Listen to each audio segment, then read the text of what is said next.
So I'd have to come into the garage, take off my clothes, then go straight for a shower.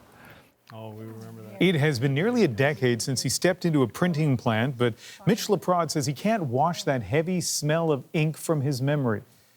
The 57-year-old is now fighting terminal cancer, an illness that he and his doctors say is linked to his job. But as Valerie Willette explains, it took 11 years and a landmark ruling to prove it to Ontario's worker compensation system. 1, 2, 3, pick. For over a decade, Mitch LaPrade and his wife have split their time between hospitals and legal clinics. I remember the very first time that you had chemo. For 20 years, he worked in the printing industry, a good job with a steady paycheck. He was always health conscious and never saw his diagnosis coming: chronic lymphocytic leukemia, a terminal blood cancer. 15 years to live and searching for answers, he was led to benzene, a cancer-causing chemical in the solvents he used at work. But convincing Ontario's Workers' Compensation Board that he's this sick because of his job hasn't been easy.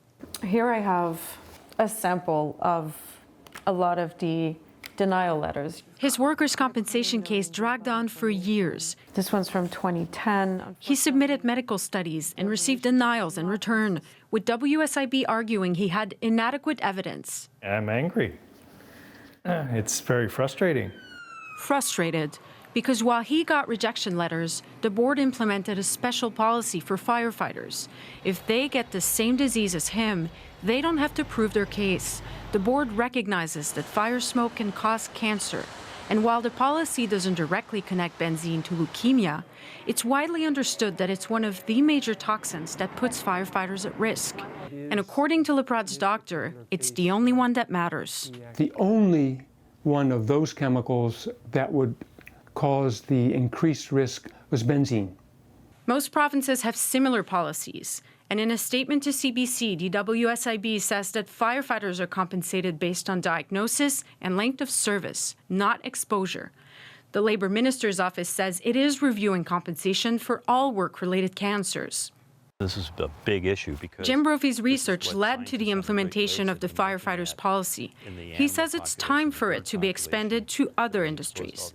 all benzene-exposed workers, no matter what their occupation is, bear this risk. The chances are better now. LaPrade's lawyer says she hopes this case will set a precedent. If there's a worker out there who has CLL, they should be coming forward and going to the board right away and saying, I think there's a connection. At 57 with a terminal disease, LaPrade knows he's running out of time. He hopes his fight hasn't been in vain, and his struggle will help ensure other workers are treated fairly. Are you tired? Not too bad. Valerie Willette, CBC News, Toronto.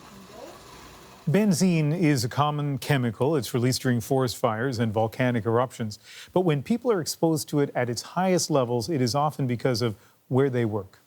Auto repair, refinery workers, steel workers, coke oven workers, print shops, anybody working in solvents and so forth. I mean, it's an enormous number. And that number, an estimated 375,000 people across the country. If you think you're one of them, the advice is to talk to your employer about limiting your exposure or using protective gear like gloves and masks.